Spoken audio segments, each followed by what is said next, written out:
Hello, Freedom Hawks. We are so very excited getting a chance to welcome back students here very shortly. And so today I wanted to go ahead and kind of show you our arrival procedures, both for buses and cars, and then also walk the building with you guys and go into some classrooms so that you'll know what to expect when you guys do come back for in-person. So right now I'm outside door C here at Freedom, which is where our buses will pull up in the morning to drop off students. There'll be plenty of staff members that are out here to assist you guys getting off the bus. When we come on the bus, one thing that we're going to be looking to do is make sure that you guys have self-certified at home. So you guys will self-certify, your parents will self-certify you at home, and then they will go ahead and you'll have a backpack tag that's on your backpack, and they'll just date the day that they self-certified. And we'll be looking for this when we get on the bus, and then once we see that, you guys will go ahead and hop off the bus and walk into the building. So let's go ahead and we'll enter the building, and I'll show you kind of how we're going to be walking at Freedom now. All right, so guys, we've gone ahead and we walked into the building, and when you walk into the building, you're going to notice that our hallways have cones down the middle of them, and that's in order to help us make sure that we're walking on the right-hand side and obviously staying social distance. So in the past, for those students that are returning to Freedom, our 4th and 5th grade students would typically stop and go up this staircase right here to get to 4th and 5th grade classrooms upstairs. But this is now a down only, so I'm going to show you where our 4th and 5th graders coming off the bus will go for their staircase to go up. All right, so as you guys are walking the hallway, we're seeing on the right-hand side, and you'll see in some hallways we've got these circles on the floor. And what this is to kind of help us kind of visualize that 6 feet distance between the person in front of us and ourselves. So again, it's just kind of like as an eyeball to kind of watch that distance so that we stay socially safe. So as you guys are coming in off the bus, you're coming down the hallway by door C. We call it our 3rd grade wing. And when you get through the second set of double doors, if your room is like down in the kindergarten over by door B, you're not going to turn here, but instead you're going to go to your right and walk all the way down. And we're actually going to walk all the way down and do a turnabout at the end of those cones. I know this is a lot of walking, but it's this way so that we stay safe and we all stay on the right side of the hallway and we don't walk into each other face to face. So we will get a lot of steps in. PE is very excited about that, so we're going to get lots of exercise.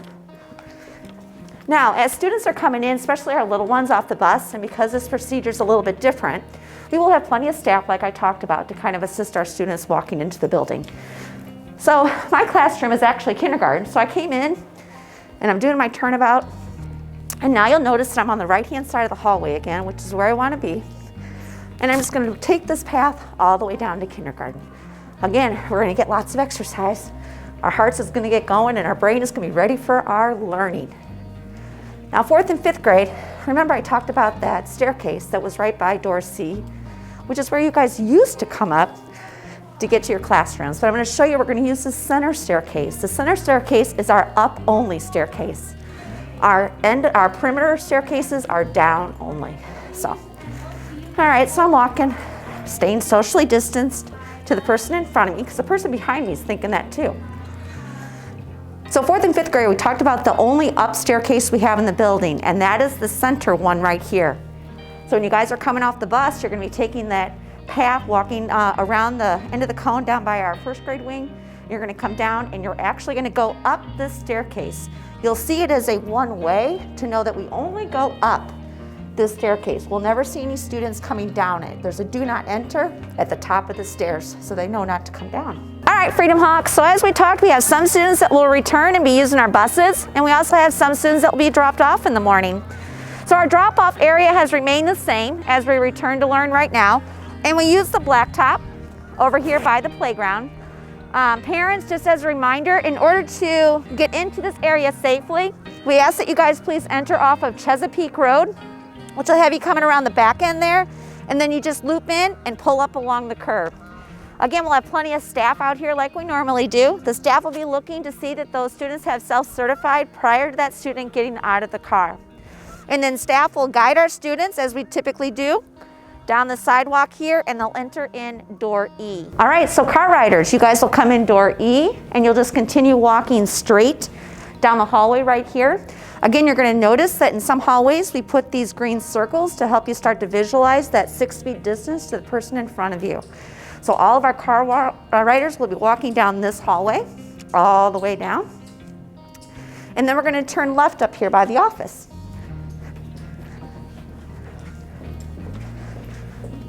All right, so all of our car riders are coming down the hallway here, and you're going to turn left and you're going to go down this one directional hallway here. So all students going down this hallway are always going in this direction towards our instructional classrooms. So then you would walk down this hallway, and much like we saw with the cones that we noticed when we got off and came in door C for our buses, you're going to see those cones once you go through the second set of double doors down here. And then you're going to go ahead and you're going to turn right, and then you're going to loop all the way around, so following our directional areas until you get to your classroom. Now 4th and 5th grade, remember that center staircase that we're using for up only? Those students that are car riders, you guys will be able to turn and go directly up that up only staircase to get upstairs to your 4th or 5th grade classroom. Okay? All right, so I'm starting to enter my kindergarten wing. So I'm going to pretend that I'm in Mrs. Stewart's classroom. So I'm walking on the right-hand side of the hallway, and here is Mrs. Stewart's classroom. In our kindergarten classrooms, as you can see, are set up with tables and plastic partitions for that distancing and that safeness. And so this is what a kindergarten classroom looks like. So a student will be assigned a table where you will do your work, and then your teachers will help you when you bring in some of those in-school supplies you're going to keep here, and you'll have a bin where you keep your in-school supplies. So you'll see that obviously we're going to be very spaced out so that we stay safe. Each classroom has a sink so that we can make sure that we're frequently washing our hands, and you'll see the reminders, of course, that we wear a mask when we are at Freedom. Okay, we wanted to go ahead and show you guys, we showed you what a kindergarten classroom could look like. Well, this is what a setup for a 1st grade classroom through 5th grade classroom might look like. So again, you'll see that the desks are very spaced out so that we have our social distancing going on in regards to that. And you'll notice that some desks are marked with one symbol, like for instance, a red circle or a blue star. Now each classroom has some type of way to separate. And the way that we've done that is that, like for instance, our group 1 students will be the circles, and our group 2 students would be the stars in this room. And so when group 1 students come in, we know that they'll be sitting at a red circle spot, and that will be the desk that you come into when you're ready to learn. And the blue stars will be for our group 2. Now when you come in, we're not using our cubbies like we've traditionally done in the past. So when you come in, you'll have your backpack and everything kept with you at your desk. That will be your work area while here at school. And then of course the teachers will be up in the front providing the instruction. They'll be able to project what they need to project so that our in-person students can see it, but then our remote students will be able to see it at home too, just as they traditionally have through Zoom.